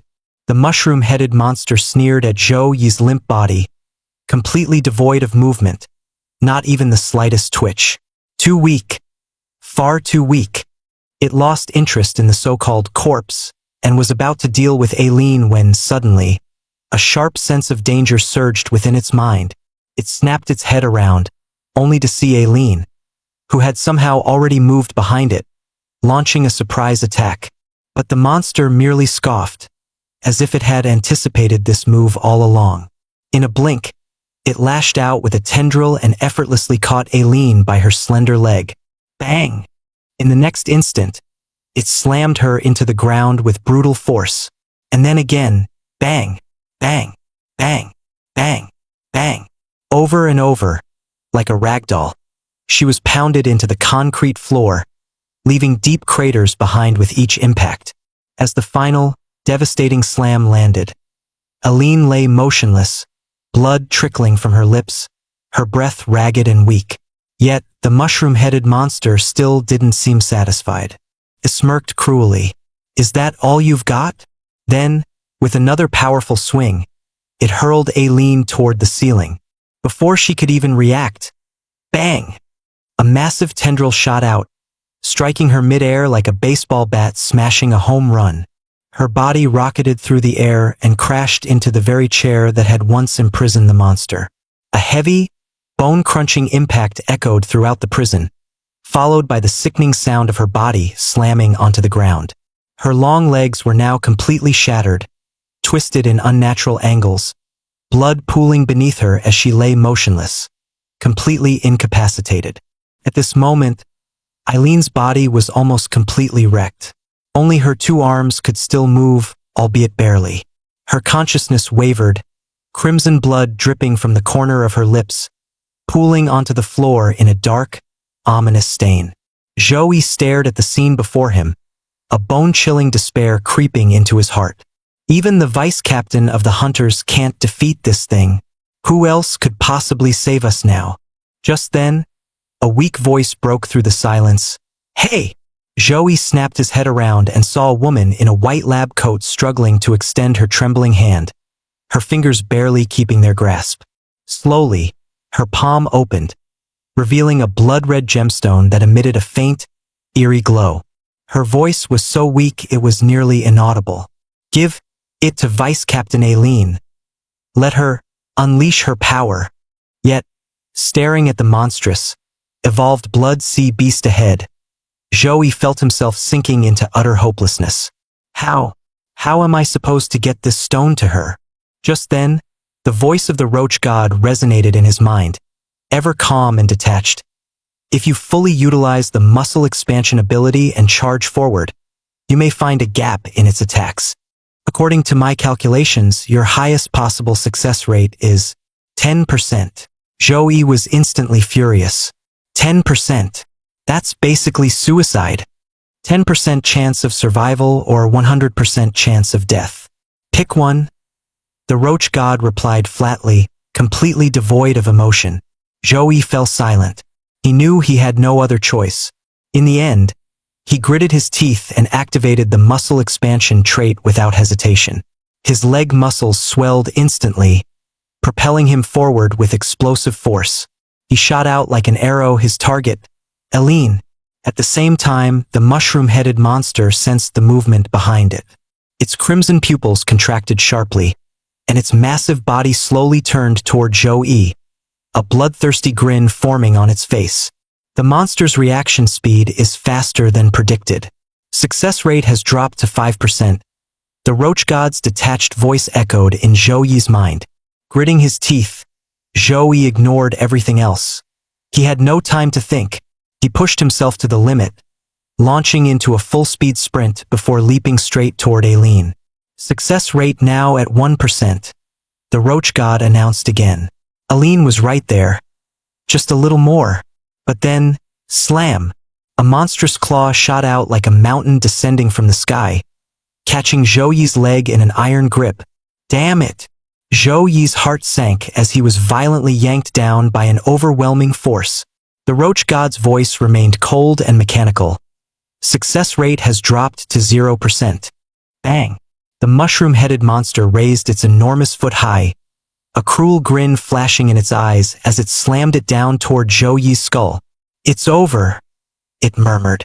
Yet, just as that destructive foot was about to crush him, Joey suddenly smirked. Who said the success rate was 0? His voice was barely audible, but his eyes burned with an almost reckless determination.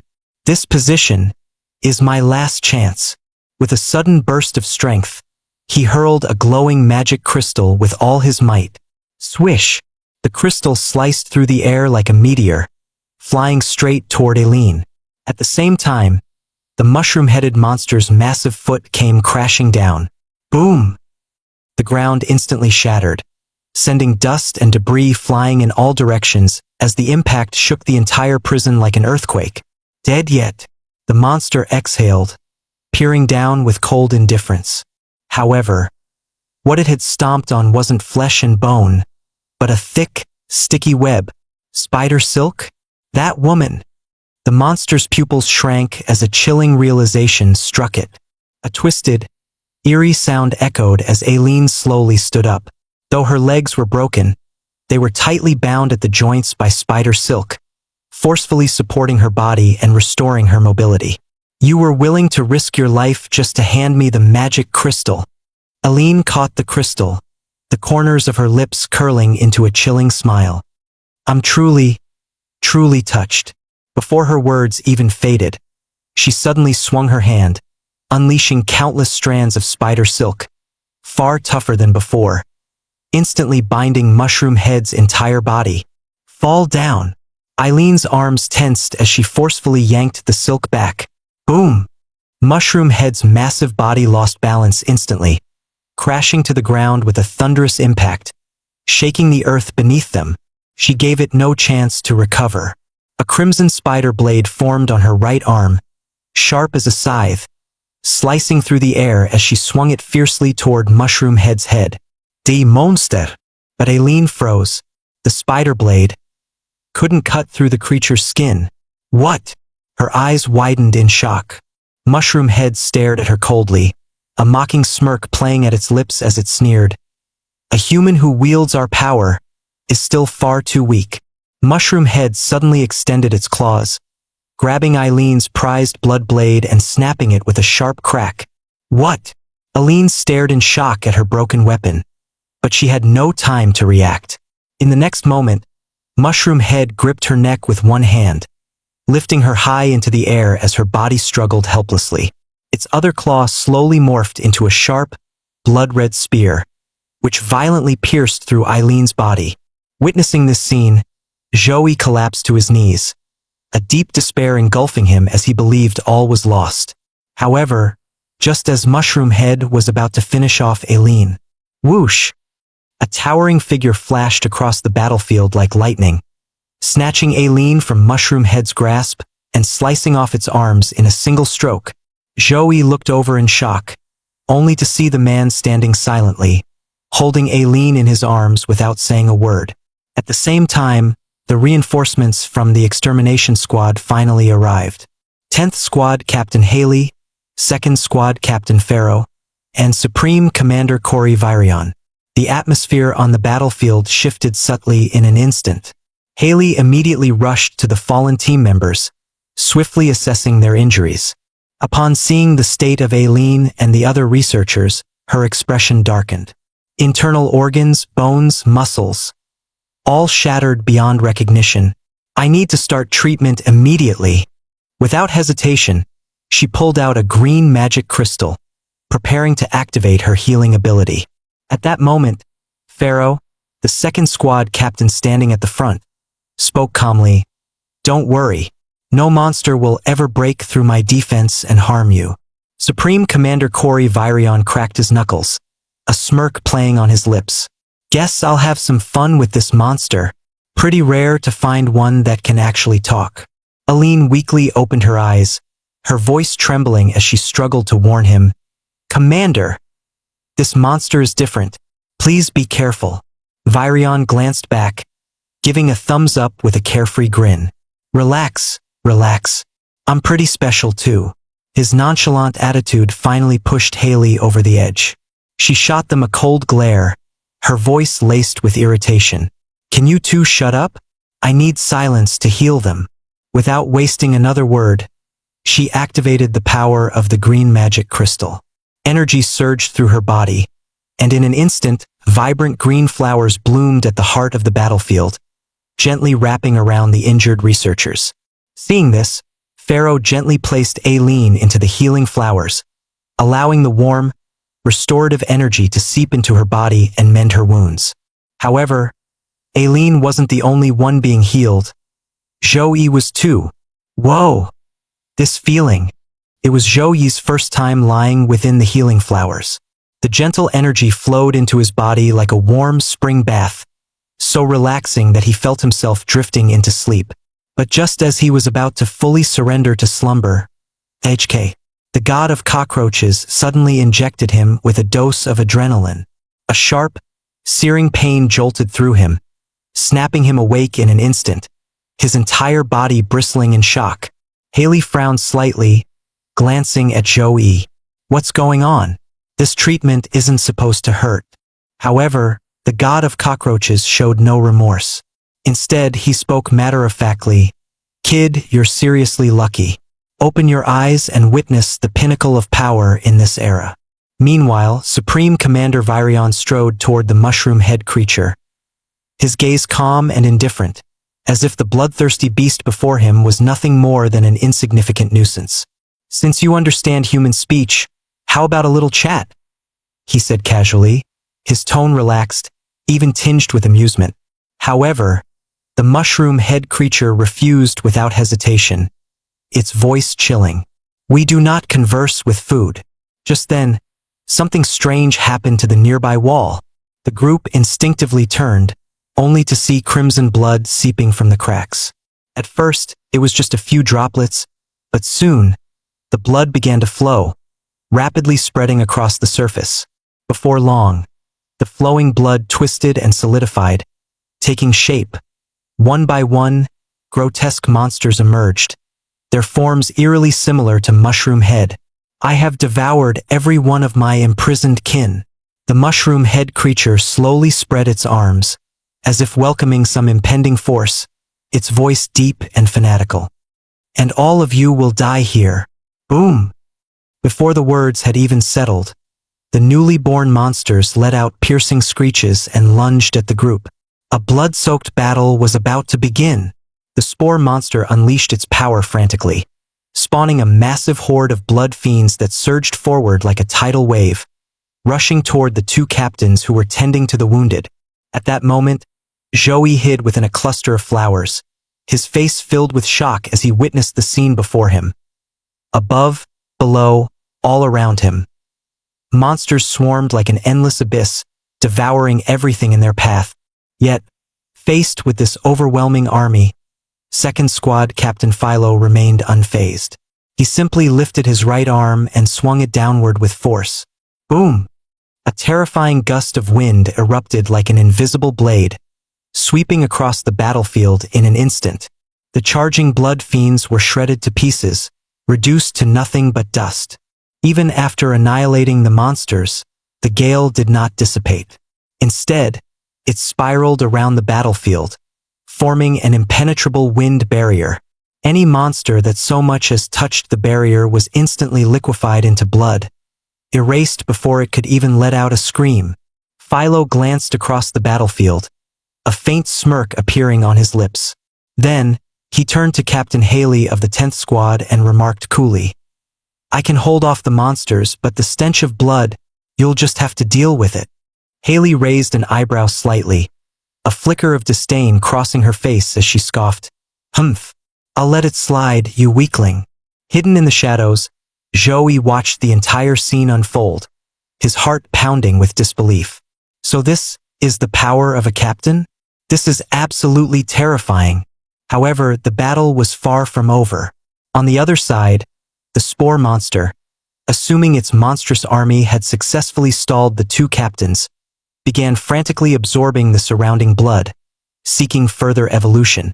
Its body swelled grotesquely, muscles writhing like molten lava, twisting and expanding. Suddenly, its forehead split open, and two grotesque, snarling heads burst forth. At the same time, its two arms mutated, sprouting into four massive limbs. Its entire form expanded once more, morphing into a truly nightmarish behemoth. Joey's eyes widened in sheer disbelief. He gasped, his voice trembling. What? It has a third transformation. That's just cheating. Yet, in stark contrast, Grand Captain Virion remained utterly unfazed. In fact, he even seemed a little envious. He sighed dramatically, a smirk creeping onto his lips. Man, I envy you guys. Just thinking about getting bigger and boom, you grow. Then his eyes gleamed as he added slyly, but for me, I need a good warm-up first. His words sent a chilling realization through the crowd. He could transform too, yet the spore monster was oblivious to the sheer difference in their power levels. Instead, it let out a deafening roar, swinging all four massive arms, launching a devastating strike at Virion. Boom! The sheer force of its attack shattered the ground, a gale of destruction surging outward. Yet, just as the monstrous fists were about to land, Virion merely tilted his body slightly, effortlessly dodging the attack. What? The spore monster's fury ignited. With all four arms, it unleashed a flurry of relentless strikes, a torrential downpour of fists raining toward Virion. Yet, Virion simply moved with effortless grace, weaving through the blows like a whisper in the wind, completely untouched. Damn you! Stop dodging like some pathetic insect! The spore monster roared in absolute rage, its voice shaking the battlefield. The spore monster suddenly lashed out with countless tendrils, surging toward Virion like a storm, wrapping around his body in an unbreakable bind. Yet, just as the monster thought it had him, it's over. Virion's gaze turned ice cold. With a slow, deliberate motion, his hand reached behind him. Then he drew a massive greatsword from his back, its blade gleaming with an ominous light. In the next instant, sword light flashed like a meteor descending, slashing through the air at an unimaginable speed. A dozen strikes unleashed in the blink of an eye. The spore monster's pupils contracted sharply, horror flashing across its grotesque face. What just happened? Squelch! In an instant, its massive body was sliced into a dozen pieces. Severed limbs and flesh scattered in every direction, and crimson blood painted the battlefield. The creature let out a terrified scream, but it had no chance to resist.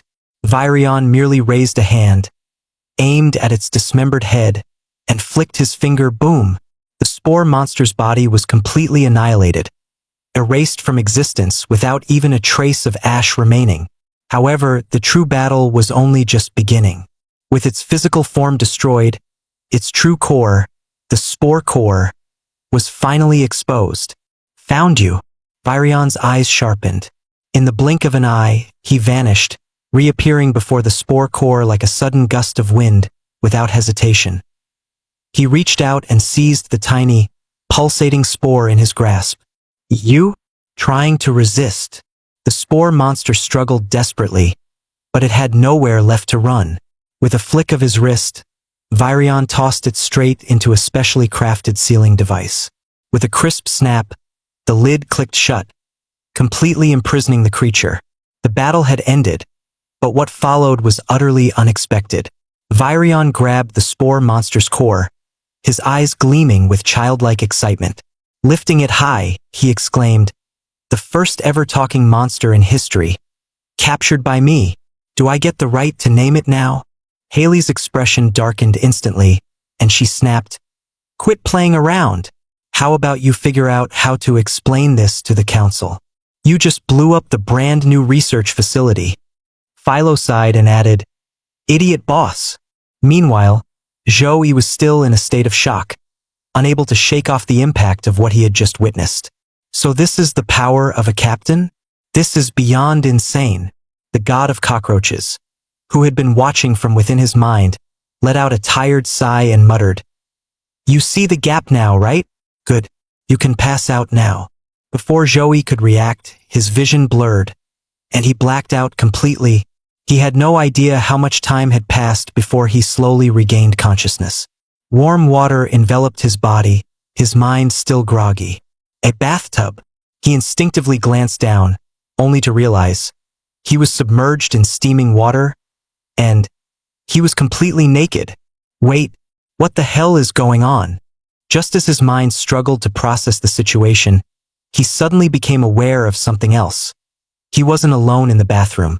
Beyond the semi-transparent shower curtain, a graceful silhouette could be seen, her porcelain-like skin faintly visible through the mist. Zhou's mind was in turmoil. Wait. What the hell is going on? A man and a woman sharing a bath. Hearing the commotion, the woman lifted the curtain slightly and glanced over, only to find that Zhou was already awake. She spoke matter-of-factly, "Your genetic test results haven't come out yet.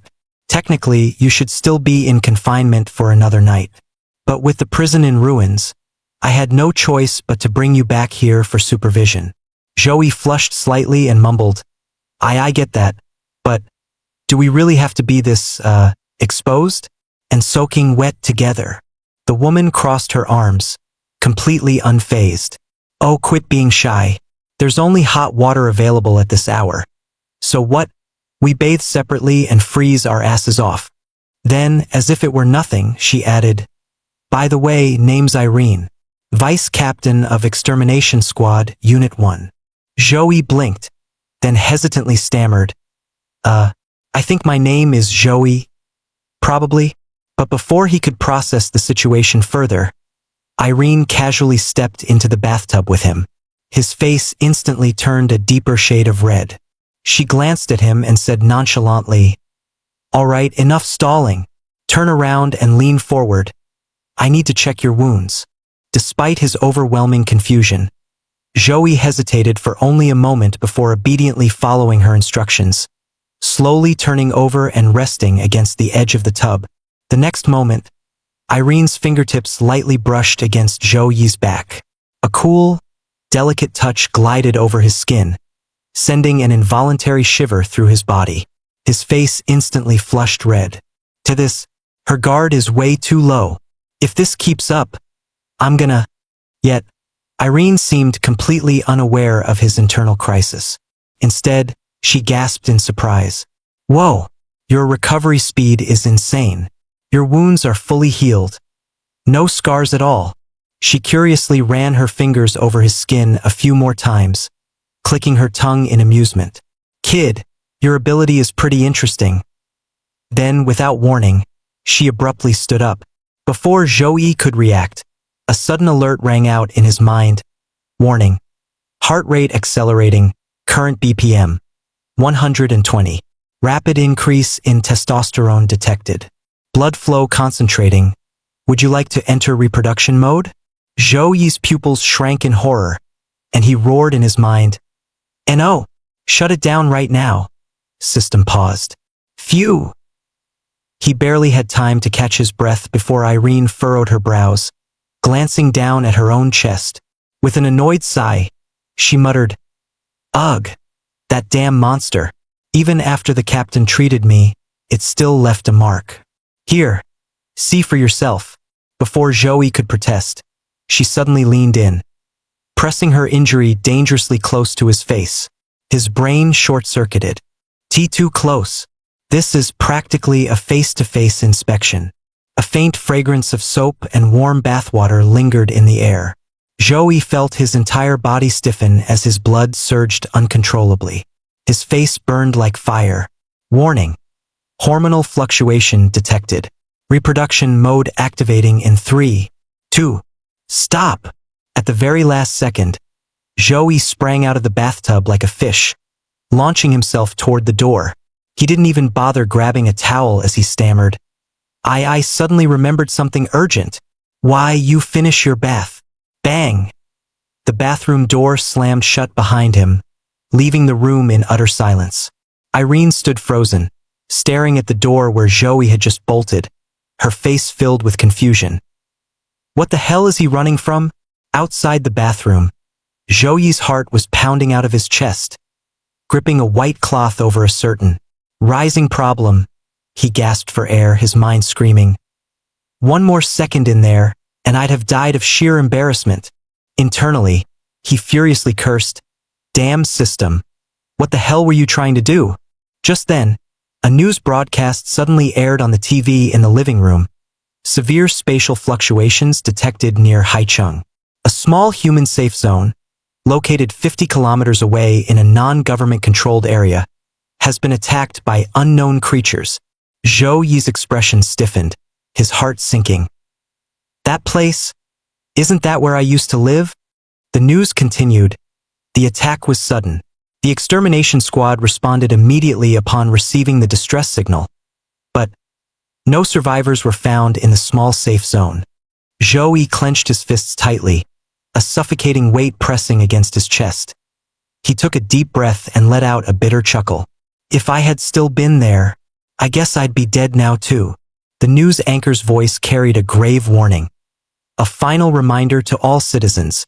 The abyss serves as a gateway to another world. If you notice any unusual signs, report them to the authorities immediately. Quit overthinking. The world doesn't run on what-ifs. The voice of the god of cockroaches suddenly echoed in his mind. Then, in a completely different tone, he added cheerfully, "Oh, by the way, I've got some good news for you. Your best buddy, Fatty, the guy you squashed. Yeah, he just came back to life." Zhou glanced at the system panel and, sure enough, Fatty had been officially renamed as Imperial Iron Guard. The god of cockroaches lazily explained, "From now on, Fatty is immortal. No matter how many times he dies, as long as you, the master, are alive, he will continuously respawn." Zhou frowned slightly, still struggling to grasp the idea. Sounds powerful, but how does an infinitely respawning cockroach serve as a bodyguard? Don't underestimate him. Fatty can evolve. The god of cockroaches added smugly. Right now, he's already unlocked the vision-sharing ability. Skeptical, Zhou casually tapped the summon button. The figure of Fatty on the system panel suddenly blurred. In the next instant, a dark shadow flashed through the air, rapidly materializing right in front of Zhou. A massive, grotesque-looking cockroach lunged at his feet, bellowing in a deafening voice, "Boss! I missed you so much." Zhou's eye twitched violently. Before he could even respond, Fatty lifted his head, examined Zhou's human face, and then sneered in disgust, twitching his antennae. "Damn! Why'd you get so ugly? You look just like a human. Gross." Zhou, have some damn manners. The god of cockroaches chuckled and added, "Try letting him fly around a bit. Close your eyes. You'll be able to see through his vision." Following the instructions, Zhou slowly closed his eyes. In an instant, his vision shifted. Suddenly, he was no longer himself. He was a cockroach soaring through the air. However, things took a very concerning turn. Fatty, without hesitation, began flying straight toward the bathroom. Zhou's heart nearly stopped as he realized what was happening. He panicked and shouted, "Fatty, get back here. Don't go that way." But Fatty ignored him completely, muttering to himself, "Weird, boss clearly wants to see." Unfortunately for him, Irene had already sensed the disturbance. Her gaze turned ice cold. Without a word, she raised a finger, and in an instant, a strand of spider silk shot forward, locking onto the sneaky little intruder. Smack! The silk instantly wrapped around Fatty, binding him into a squirming, sticky cocoon. Then, SSSH, with a single flick, the silk tightened, crushing him into a gooey pulp. At the exact same moment, Zhou's face turned ghostly pale. His body trembled violently before PFFFT. He spewed a full 2.5 meters of blood before collapsing unconscious. Only then did the god of cockroaches lazily chime in. "Oh, right, I forgot to mention. When you link senses with Fatty, his death will trigger a backlash on you too." The next morning, Zhou sat at the breakfast table, grumbling endlessly about yesterday's bullshit system mechanics. Just then, Irene approached him, tossing a genetic report onto the table. "The results are out. Everything's normal. You're free now." Zhou blinked in disbelief, staring at the document. "Wait, I actually still have human DNA." After a moment of contemplation, his expression grew firm. He looked up at Irene with unwavering resolve. "I want to join the extermination squad." Irene raised an eyebrow, slightly surprised. Her lips curled into a knowing smirk as she said, "The extermination squad has a pretty high death rate, you know?" Zhou chuckled faintly. "You think being an ordinary person has a lower death rate?" He paused for a moment before continuing with a firm gaze. "I'm an awakened one too, and I've already fought alongside you. My background is clean. So, can I join or not?" Irene studied him quietly. Then, after a moment, her lips curled into a knowing smirk. "The extermination squad holds a selection tournament every 4 years. The next one is in 7 days. You're strong, sure, But this year is the most competitive in history. Joey probed cautiously, flashing a grin. Vice Captain Irene, come on, help me out. You're not the kind of person who'd ignore a life debt and pretend it never happened, right? At first, he worried he might have pushed too far. But instead of getting angry, Irene chuckled. I like that shameless determination of yours. Alright, since you've put it that way, I'll give you a special training opportunity. Meanwhile, from the shadows of a distant alley, a tall figure silently observed the entire exchange. It was none other than Virion, the Grand Captain of the Extermination Squad, quietly monitoring Joey. Beside him, a researcher looked puzzled. Captain, why did you order me to falsify Zhou Yi's medical report? His genetic test clearly detected something inhuman. Virion didn't answer immediately. He simply tilted his head upward, gazing at the sky in deep thought, before murmuring, let him fly a little longer. Standing before the abyssal portal, Zhou Yi's face was filled with disbelief. He couldn't wrap his head around it. So Irene's so-called special training meant throwing him into the abyss. The abyss was teeming with monsters, far stronger than anything found on the surface. It was said that even an entire battalion sent into the abyss would face near-certain annihilation. Could this place really be used for leveling up? As the realization sank in, Zhou Yi glanced over his shoulder at his teammates, his unease growing stronger. The team standing before Zhou Yi looked like nothing more than a group of 4 teenagers. Seeing his obvious confusion, Irene sighed and finally explained, the abyss was formed during the Great Cataclysm, when colossal insects tore through the earth, leaving behind massive chasms. Each abyss is connected to another world. Based on the level of corruption from that alien dimension, they are categorized into 6 danger levels, ranging from E-class to S-class. The higher the danger level, the stronger the creatures inside. Likewise, the space within the abyss expands accordingly. As she spoke, she entered a command into the console. With a low mechanical hum, a deep blue interdimensional portal slowly opened, radiating an eerie, ominous glow. Through this portal, we can enter a sector of the abyss that has already been mapped by the extermination squad. Irene's voice turned serious. Our mission is to infiltrate the abyss, eradicate its creatures, and slow down the invasion of our world. And in return, hunting abyssal creatures will enhance our Magi crystal weapons. All right, the portal is ready. She turned to one of the squad members, giving him a nod. Justin, you have prior experience with abyss combat. You'll lead this mission. Hearing his name, Justin immediately straightened his posture like a well-disciplined soldier and responded firmly, understood. As the portal pulsed with light, the 5 of them stepped through, officially entering the lowest-ranked abyssal zone, the Silent Gloom Forest. Yet, even in the lowest-ranked abyss, the sight before Zhou Yi left him utterly speechless. The creatures here were beyond anything he had seen. Monkeys that were not only larger and stronger than real-world apes, but they had living snake heads growing from their tails. And the spiders? They were massive, each as large as a grown man, their 8 spike-covered limbs scraping against the ground with a chilling, screeching noise. Even the trees towered impossibly high, at least 5 times the size of those in the real world, making Joey feel as if he had stepped into the land of giants. His eyes widened as he murmured in disbelief, is this really Earth? All they did was step through a single gate. So why did it feel like they had entered an entirely different world? Before Zhou Yi could even process his shock, Justin, who had been leading the way, suddenly came to a halt. He turned sharply, locking eyes with Zhou Yi before casually tossing his heavy backpack straight into his arms. With a commanding tone, Justin ordered, Brat, from now on you're not allowed to touch a single monster. Just stay at the back, carry our luggage and keep up. Holding the unexpectedly heavy bag, Joey frowned slightly, instantly realizing Justin was deliberately making things difficult for him.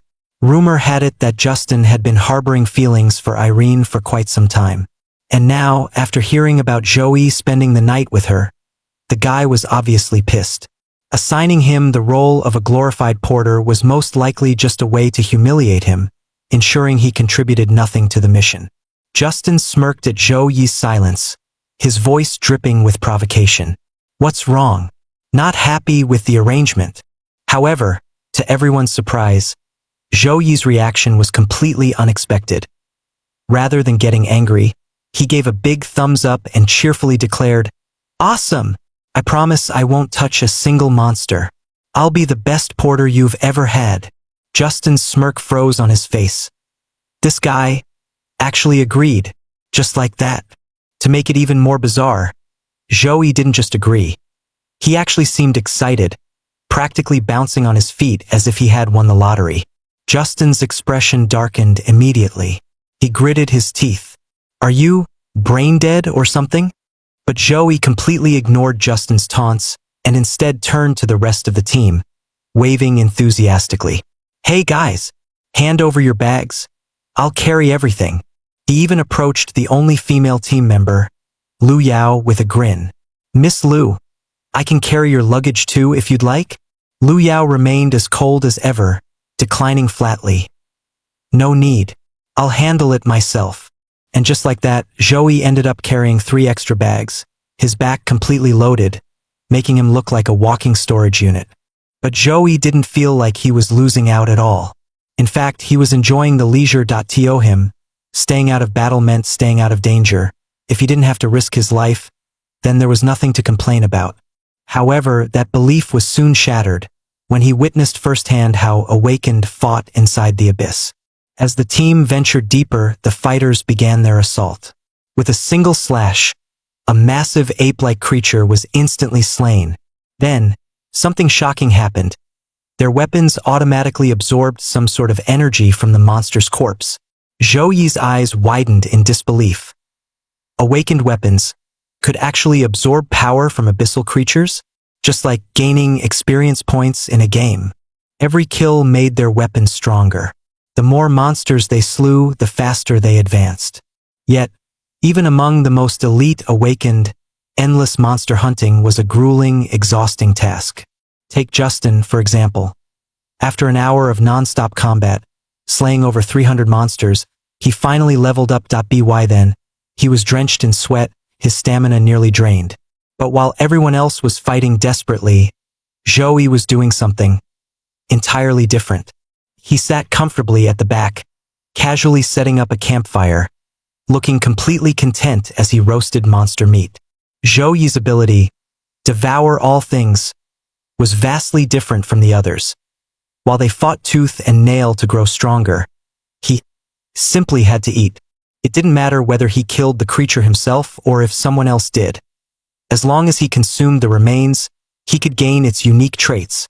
And so, while the others battled until they were exhausted, Zhou Yi was already indulging in his buffet of power. Acquired trait, poison resistance enhanced. Acquired trait, jungle adaptation enhanced. Acquired trait, sunlight affinity. As pieces of abyssal monster flesh entered Zhou Yi's mouth, his body began evolving at an eerie rate. His adaptability, resistance, and even survival capabilities were skyrocketing. Eventually, his stomach finally reached its limit, and he had to stop, utterly satisfied. Lying on the ground, he let out a full, contented burp, eyes brimming with satisfaction. Then, with utmost conviction, he announced, "I've made up my mind. Even if I do join the extermination squad, I'm sticking to the logistics team. While others are out there risking their lives grinding monsters, all I have to do is eat to grow stronger. This is the dream life." Finishing his speech, he dramatically raised his grilled meat skewer into the air and gleefully shouted, "Long live the cockroach!" His sudden, triumphant declaration sent a collective shiver down the spines of his battling teammates. Without thinking, every single one of them paused mid-combat and turned their heads, staring at the most laid-back logistic genius in the abyss. Silence. They were covered in sweat and blood, their bodies aching from non-stop combat. Meanwhile, this guy was kicking back and enjoying a gourmet feast. What in the absolute hell was this nonsense?